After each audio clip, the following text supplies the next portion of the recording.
Hey, how's it going? Welcome to the channel. Zach D Productions here, and I'm here for a movie review for you guys. So I'm sure a lot of you are aware I did review the Venom movie, so of course I got to talk about the sequel. So for this review, I'll be reviewing Venom, Let There Be Carnage. And believe it or not, I actually did not see this movie in the theater. I did see the first one in the theater, but I'm actually not sure why I didn't see this one. And I think a lot of that had a lot to do with the fact that it got delayed several times because, well, if you guys know that this movie got delayed quite a few times. I believe it was supposed to come out like 2020 or something like that. And then, of course, unfortunate circumstances happen and, they pushed it back to 2021. So the movie didn't actually come out till 2021. And, what did I think of the film when I first watched it on DVD? I actually like it. Now, do I think it's better than the original Venom film? That I don't know. I'm still a little unsure on that one. It's a bit of a tough call for me because there's things I like about both of them. But one thing that I noticed right away with this film in comparison to the first Venom film is Let There Be Carnage, I feel like is much darker. Like it's much more menacing and all that. Like I don't know if I'm the only one that thinks that, but it just seems a lot darker. Like, a lot more, like evil like. And of course I'm sure that a lot of that had to do with the character Carnage himself. Now, that is one of the things that really got a lot of people hyped for this film since he was not in the original, is the fact that Carnage is in this movie. Obviously, the title, Let There Be Carnage. And, what do I think of Carnage, the character in this movie? I think it was pretty cool. I think he looked pretty cool in everything. Definitely very menacing looking and everything.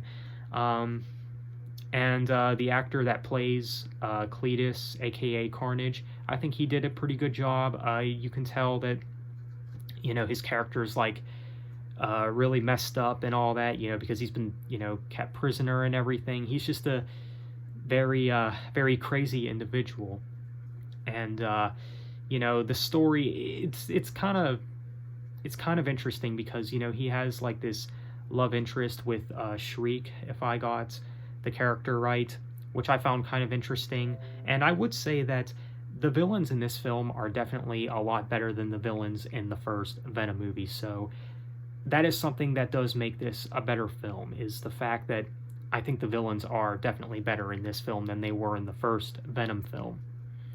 Of course, Tom Hardy is back as Venom, and he did a really great job as Venom in the first Venom film, and this one is no different. I think his performance as Eddie Brock, aka Venom, is really well done here as well.